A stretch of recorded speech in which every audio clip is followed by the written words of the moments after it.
Hello everybody and welcome to another video from Mac User. And in this video I'm going to show you the lasso function that's built into Preview. So it's a nice little feature that has been introduced into Preview. Let's get into it.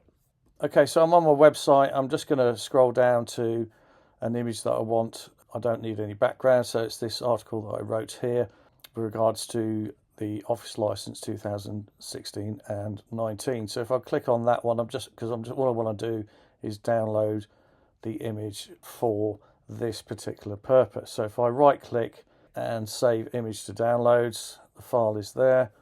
Let's try another one.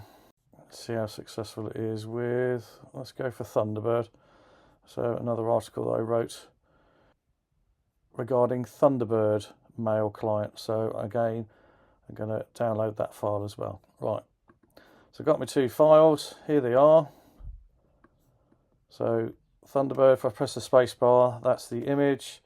If I press spacebar once again, that shows me the Office image. So what I'm going to do is I'm just going to duplicate these. So it's Command D, and it duplicates them. And I'm just going to open up the copies.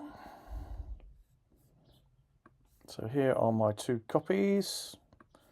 And then I've got the originals down here. Oops, there we go. Let's just press that. There we go. So there's my originals. Okay, so in Preview, which I absolutely love, I've always thought Preview is a fantastic program, to be honest with you. And it's free, which is incredibly kind of Apple to give it to us. So obviously we have our toolbar at the top here, and this is the feature that I'm looking at. So the remove background option. So what we would call in the old graphic design industry the lasso effect. So if you open this up in Infinity Photos or Photoshop, you can do the same function as I'm going to do now, but they've made it incredibly easy for us to do this. Hopefully, I haven't tried the Thunderbird one. The Microsoft Office one has worked quite nicely, so I'll just click that one, and there we go. So I've basically got my two images and the background has been removed, so I can obviously take that into Photoshop or into Infinity Photos, and I can amend that file, and it's already defaultedly saved that. So if I close that image and I go back to that image, so the copy, it's there, and as you can see from the original, that's what the original looks like, and that's what the copy is. So if you're going to use this, I would definitely do a duplicate so that you can go back with the image. And let's just try Thunderbird. I haven't tried this one, so hopefully it will remove the background as well.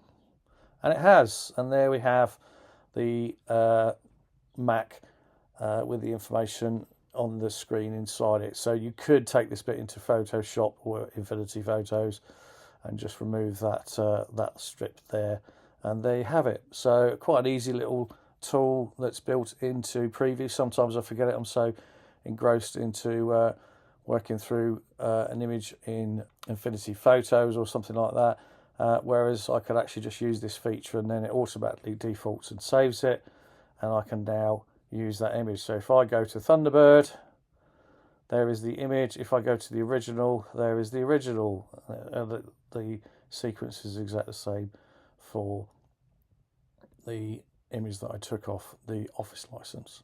The only requirement is the file needs to be a PNG.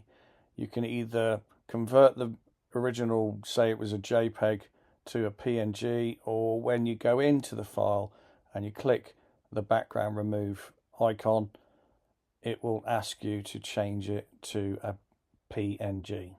Anyway, hopefully that's a nice little tip there for you. Might save you some time in the old graphic design world. Hopefully that one was of use to you. Don't forget to give us a like and share it if it's of use to you. Look forward to seeing you on the next video, and as always, have a great day. Thanks for watching.